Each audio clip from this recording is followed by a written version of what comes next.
All right, guys, now that you've had an overview of this class, I wanted to show you what the actual resource quote unquote notebook looks like. This class actually used to require a notebook with all this stuff in it, but since it's online, we do it digitally now, so that's why it's called a resource notebook. But anyways, I wanted to walk you through what everything looks like in the final stages so you have an idea of what you're working towards. This is a student that I had in spring of 2021. I do have permission to share this, so let's go ahead and look. So you see here, she has got folders for each of the sections listed. So section A, forms, section B through G are the domains: physical, cognitive, social, emotional, language, and creative.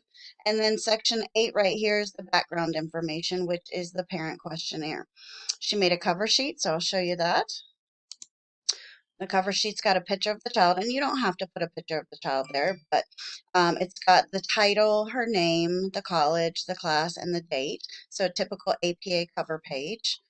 And then if you go back and you click, let's say, forms, she's got all of her forms in here. So all she did was either type them and upload them or scan them and then upload them. So I'll show you each of the forms one by one. So first we have the initial verification form. So this shows that she's got permission from the school to do her observation. Um, and she didn't have to have a actual signature because she did her own child, but she did put the teacher's name in there because it was during COVID, and so it was homeschooling online. But here's where you would typically put the school and have the teacher sign saying that it's okay to observe in their class. The next one is her observation log.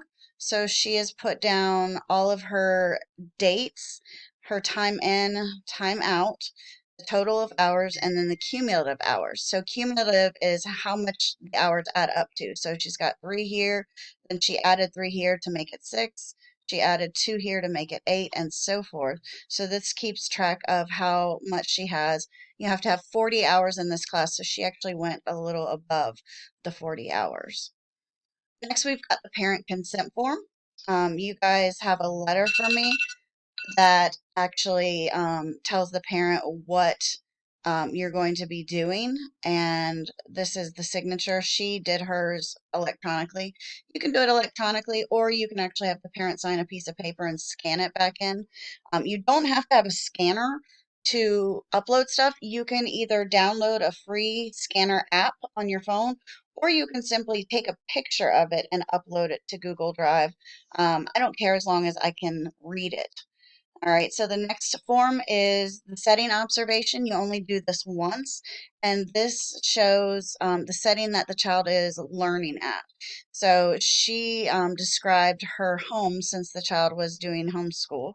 And then, okay, I do not expect you guys to do something this amazing. This is like an architect drawing here she did.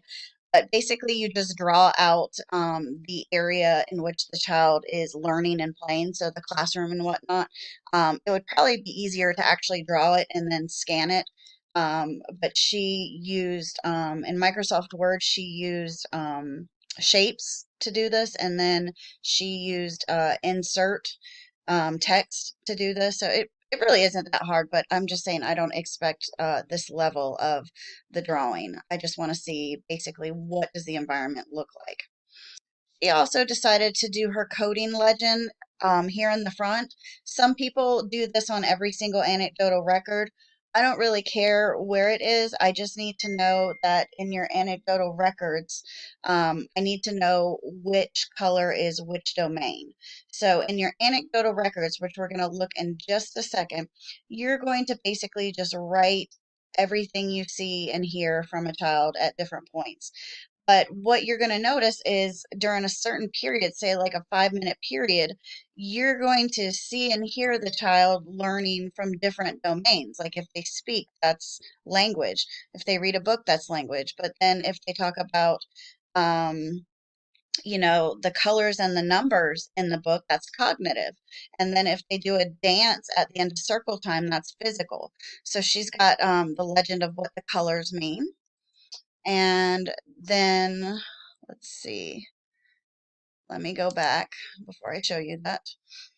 So that is her forms. And then I'm not going to show you every single domain because they're all the same. They're just different domains. But when you click on a domain, you will have all 5 of your different assessments. So you're going to have anecdotal records, and because there's 5 of them, she chose to make a folder for it. I'll show you those in just a second. You're going to have a checklist down here. You're going to have visual documentation. You're going to have a structured observation, and then you're going to have a summary report for that domain. Okay, so let's start looking at that. So an anecdotal record looks like this. So you can see she just writes down what she's seeing and hearing, exactly what she's seeing and hearing. She's not making any comments or what she thinks. If she thinks something or something's important, that goes in the comment section. But the anecdotal part is just see and hear. And you can see it's coded with the different colors to show what is what. So if we go back, we see yellow is cognitive. So she said, if I do it over here, I'm dark. If I do it over here, I'm bright. That's cognitive. That's science right there. She jumps forward. She drops to the ground. That's obviously physical. She down here in the green, she responds about learning about muscles. And so if we go back, that is social. She's talking and being social with other people. So this is an anecdotal record. I expect it to be at least 1 page, but you will very well have more than 1 page for each. You're going to have 5 total anecdotal records. So if I open the anecdotal record folder, you're going to see 5 of these just for physical. So you're going to have a total of 30. So physical's got 5, cognitive's got 5, and so forth. So this is what all 5 of them look like, and I just showed you one up close. Your next one is the checklist. The checklist is super easy.